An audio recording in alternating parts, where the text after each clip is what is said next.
I Danish Genetics har vi indført et avlsmål, der handler om sparet foder. Det handler om at få mest muligt ud af det foder, vi bruger. Det vil sige øge fodereffektiviteten.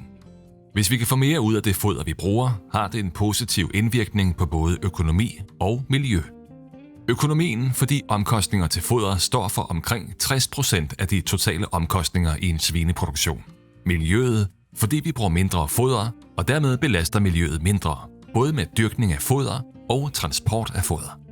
Hos Danish Genetics har vi en unik tilgang til at registrere foderforbruget for de enkelte dyr fra 30 kilo til slagt. Det gøres ved hjælp af 270 avancerede elektroniske foderstationer, som er fordelt på vores avlsbesætninger.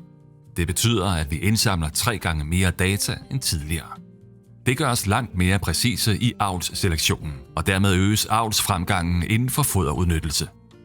Det betyder bedre datakvalitet, større variation i indsamlet data, og dermed mulighed for hurtigere genetisk fremskridt.